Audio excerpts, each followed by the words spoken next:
a lot of people will say, well, but story has a beginning, middle, and first act, second act, third act, inciting incident, rising action, denouement, all of this.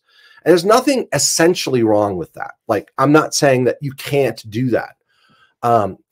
Ever since Aristotle, people have been looking at story through a temporal lens, beginning, middle, end, and so on like this.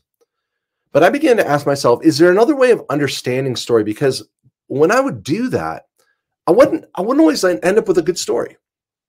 Like sometimes I would end up with a report instead of a story. So for instance, if I said I woke up this morning and I wrote for a couple of hours, I went outside for a walk, came back, had coffee, and joined you for the podcast. Well, there's 3 acts. There's 3 events: waking up and writing, going on a walk, and going on the podcast. Is that a story? I would say no. I'd say it's a report. Right.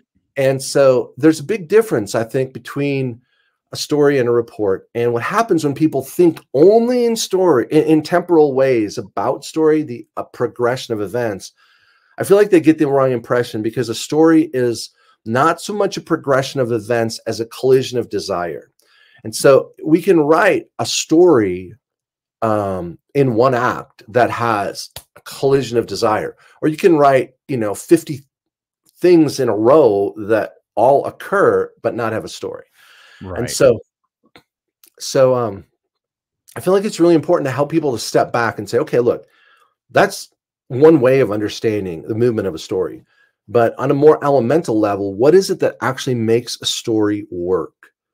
And it isn't just having 3 things occur. So stories have occurrences, obviously, but they have a depth to them that I was missing when I was just looking at things through the lens of everything that I'd read that was out there. And so I kind of came up with this different way of looking at story, I guess, that a story, I think every story has 4 elements to it, but all great stories have 2 additional elements to them. So like, I think you can have a story with just the first 4 elements, but if you're going to tell a great story, I feel like you need to add the final 2. I can list them real quick if you want, Hank. It's totally up to you. Yeah. No, yeah. So basically, I think that obviously you need a character in your story. And I know you're probably like, Steve, literally that took you 30 years and a master's degree and teaching around the world to figure out that you need a character. I was like, yeah, we need character. And we need a setting. I know, same thing. A lot of people would say the next thing you need is plot, but I don't agree, actually. I think that you need a character and a setting, but you also need a struggle. You can have events occurring, but without a struggle, you don't have a story.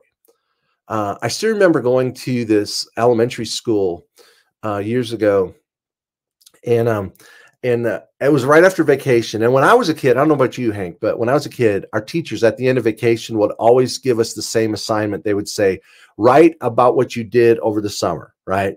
So you'd write, I went swimming and I came home and I went to camp and I played video games and I watched movies and went to grandma's house. And it's not a story, it's just a list of events.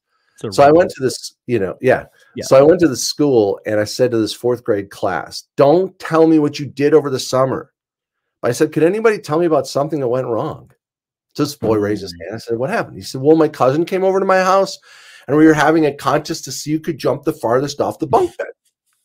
I thought, well, this could be good. What happened? He said, well, my cousin jumped first. He got pretty far. I said, I can get farther than that. And I was like, okay, did anything go wrong? He's like, I backed up to the wall to get a running start. That's a bad sign right there. He's like, I ran and I jumped off the top bunk end. The ceiling fan was on. Got my head stuck in the ceiling fan, threw me against the wall. But I got farther. So if I would have said, tell me what you did, he would have said, I played with my cousin. Right. But because I said, tell me what went wrong, what? He told me a story. So I call it the ceiling fan principle. Is you do not have a story until something goes wrong. So you definitely need struggle, not just plot. You need struggle. And the 4th thing that every story needs is pursuit. Your character has something that they desire to overcome, obtain, withstand, avoid, avenge, and they're pursuing that thing. So if you take any one of those 4 things away, you no longer have a story. If you take character away, you just have a description of stuff happening somewhere. If you take setting away, we can't picture it. Take struggle away, you just have a character who wants something and goes to get it and lives happily ever after. And if you take pursuit away, you just have someone with bad stuff occurring in their life. And it's just like they just sit there and more bad things happen. So none of those are stories. So I feel like a lot of people, if they look at a scene that they're working on, very often they can help the scene just by saying, okay, look, I don't really have a struggle in this scene, or there's no pursuit. Like one of those four will usually help you improve your scene, whether it's one act or two or three, it doesn't matter to me. What I'm more interested in is the impact of the overall story. So anyway, so those four, I think, are the core ingredients to every story. And then to actually elevate your story, there's two that I think of, Hank, and one is what I call the pivot. And the pivot is really a moment at which something happens that's unexpected yet also inevitable. It has to be both.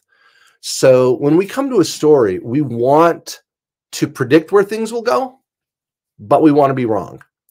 We want surprises. Like, it's not that we don't want things to make sense. We want them to make sense, but also to be surprising. And so many stories are just too predictable because people have sat down and said, I'm going to lay out the plot. I'm going to outline this beforehand or whatever. And so they're pretty boxy and predictable.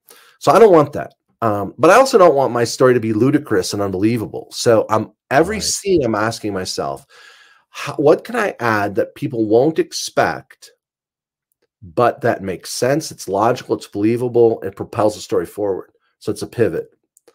The last thing is a payoff, and that's, does it work, right? Does it work? You can have all the ingredients, throw them together, and have, you know, this little twist that you add or whatever, but it doesn't have an impact. And sometimes the pivot and payoff come at the same moment, like in the last line of a story, like let's say a short story. And all of a sudden you get to the last line, you're like, what? They're all robots? I had no idea. Like, I didn't realize that. Then you think back through the story and you're like, oh, I should have, you know, should have guessed. Why didn't I guess that? Why didn't I guess that? Because it's unexpected, but it's inevitable when you think back. And it also, it creates this moment where there's payoff where you're like, that's a memorable story. So I call it like the story cube. Like there's a cube that has these 6 sides to it. And so in every scene, you can actually improve your scenes by making sure that all 6 sides are present, however many acts you might or might not have.